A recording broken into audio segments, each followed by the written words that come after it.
वृंदावन की प्राप्ति श्री जी की कृपा से, वृंदावन में वास सखीन सहचरीन की कृपा से, पर वृंदावन का अनुभव ये तो रसिक संतन की कृपा से होएगा, ये तो रसिकन की कृपा से होएगा। उनको ढूंढो, उनके चरण वंदन करो।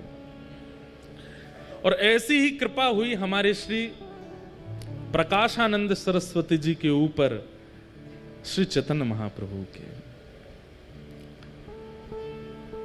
महाप्रभु चैतन्य अपने संन्यास वेश के बाद दक्षिण यात्रा पर गए थे और दक्षिण में हमारी संप्रदाय की प्रथम पीठ श्रीरंगम तिरुचि में जो है, तिरुचिरापल्ली में, वहां महाप्रभु जी विराज रहे थे। वहां पर ठाकुर जी पौढ़ानाथ शेषनाग पर पौड़े हैं। कभी कभी हम प्राचीन संतों की बातें सुनते हैं तो मन में एक भाव आता है, कितनी संप्रदायों में समरसता है।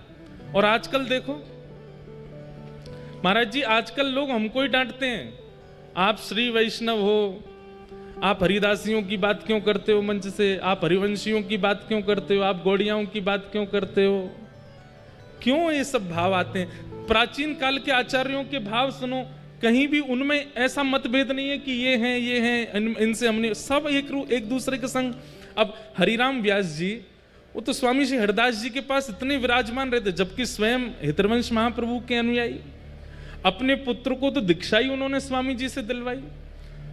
एक प्रसंग आता है कि स्वामी जी, हितरवंश महाप्रभु, रूप सनातन गोस्वामी आदि आदि ये सब लोग गिरिराज जी आए, यहाँ पर 56 भोग हुए थे। तो श्री गोसाई विठलनाथ जी ने 56 भोग में सबको आमंत्रित किया, सारे रसिक जन यहां पर आए।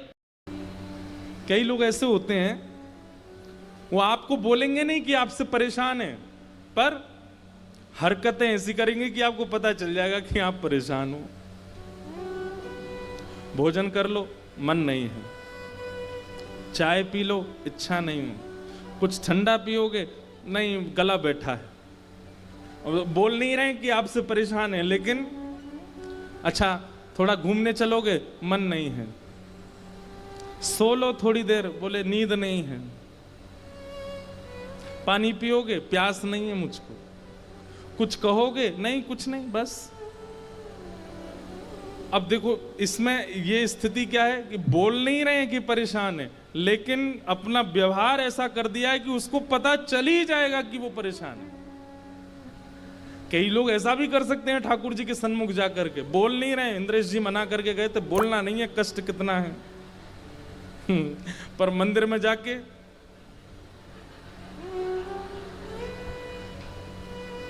आरती हो रही है, सब लोग हाथ जोड़ करके खड़े हैं, बंगला बहुत अच्छा बना ना, ठीक है, अच्छा।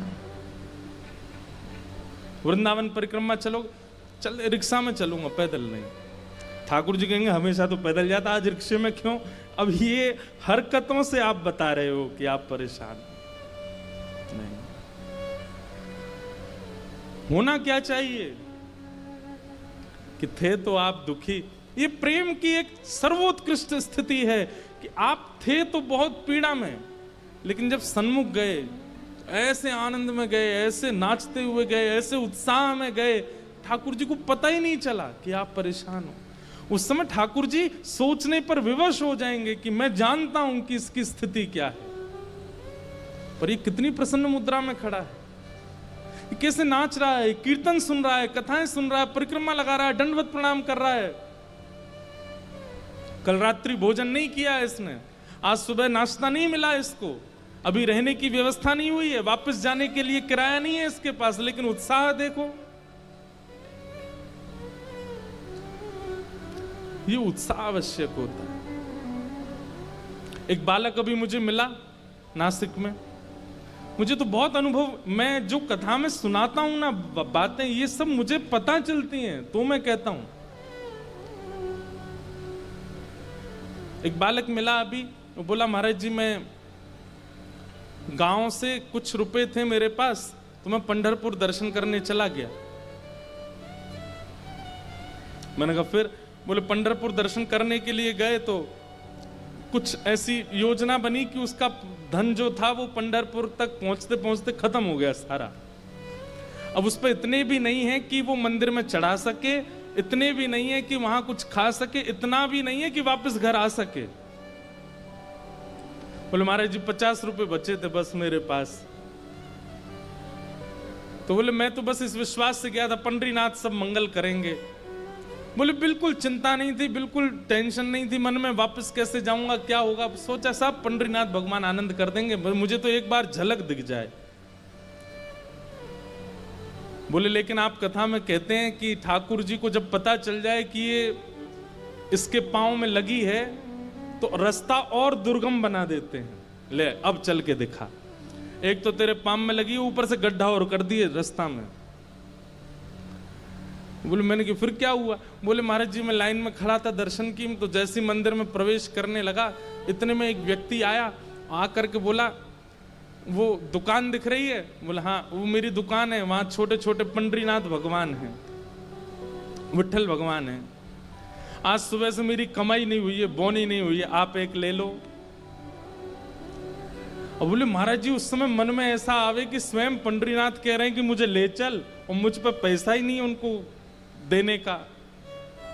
और वो आदमी हाथ पकड़ के बोले मेरी सुबह से बोनी नहीं हुई है, एक ले जाओ ना आप। अब मैं उसको बोल रहा हूं कि भाई मेरे पास व्यवस्था नहीं है, मेरे पास घर वापस लौटने तक का भी धन नहीं है, मैं ठाकुर जी कैसे लूंगा।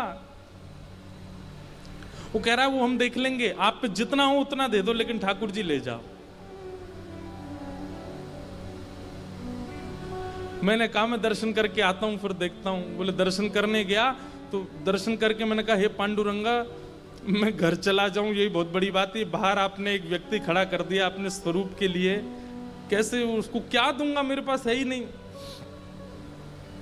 बोले महाराज जी हम मंदिर से निकल करके छुपके जा रहे थे, निकलने का प्रयास कर रहे थे वहां से कि वो देख ना ले। बोले मैं छुपके निकल गया, दूसरी गली में पहुंच गया तो वो सामने से आ गया, ये तुम कहां भागे जा रहे हो, तुम कह के गए थे ठाकुर जी लोगे, चलो मेरी दुकान पे। मैंने उसको कहा भाई तू मेरी जेब देख ले, मेरे पास कुछ नहीं है। तो बोला कितना है तुम्हारे पास। बोले 50 रुपया बचा है बस, लेकिन मेरे घर वापस जाने का भी किराया नहीं है मेरे पास। बोले वो सब हो जाएगा, आप मुझे 50 रुपए दो, ले जाओ ठाकुर जी। कहां ठाकुर जी 400-500 रुपए के स्वरूप आता होगा। बोले 50 रुपए के पीछे पड़ गए। बोले दो ले जाओ। बोले मुझ में भी लोभ आ गया, मैंने कि 25 में ही दे दो, जब 50 में दे रहे हो तो 25 में ही दे दो।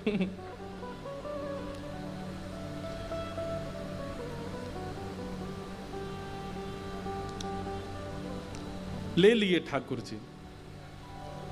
बोले महाराज जी ठाकुर जी लेकर के मैं हृदय से लगा करके बस स्टैंड की तरफ सोच तो रहा हूं कि जाऊं, पर है ही नहीं व्यवस्था।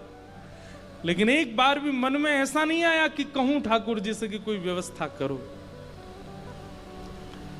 बोले बस स्टॉप पहुंच गए, हमारे गांव जाने वाली बस आ गई सामने। कंडक्टर बोला चढ़ जाओ भैया वहां जाने की है। तो बोले मैं उसको बोलना चाह रहा था कि भाई तुम पहले सुन लो मेरी स्थिति फिर बैठाना बस में। लेकिन बोले इतनी भीड़ आई, बस धीरे धीरे खिसकने लगी, लोग बाग चढ़ने लगे, कंडक्टर ही हाथ पकड़े जल्दी बैठो। अरे भैया मेरी बात तो। बोले सुनाना बस में बैठ के सुनाना, पहले चढ़ जाओ ऊपर। चढ़ गया। बोले मैं उसको बार बार मुझे लगा कि संकोच में बाद में पैसा नहीं दे पाऊंगा तो उतार देगा तो बुरा लगेगा, अभी बता देता हूं उसको। बोले भैया मेरी बात सुनो।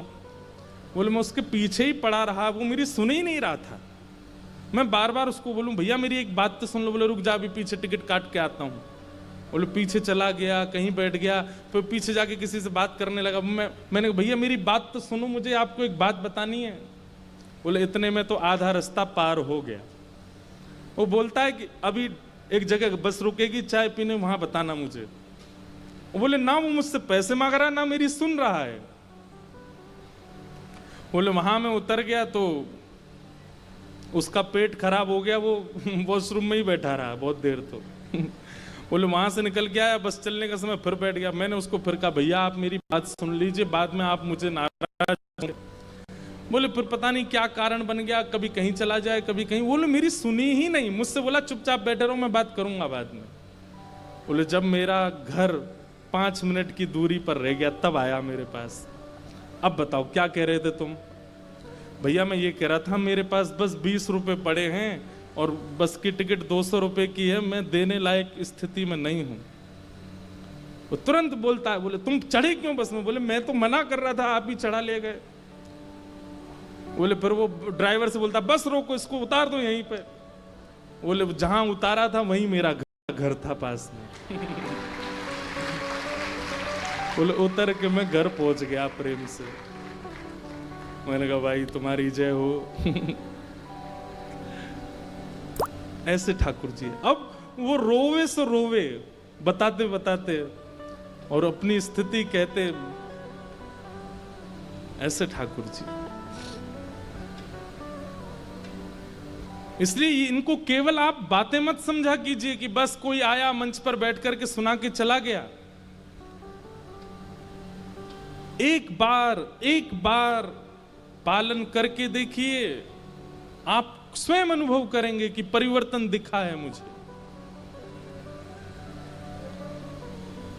सत्य, चैतन्य और आनंद, इन 3 स्थितियों का भाव। श्रीमद् भागवत का प्रारंभ इन 3 शब्दों से होता है, तो सोचिए इन शब्दों की महिमा कितनी होगी।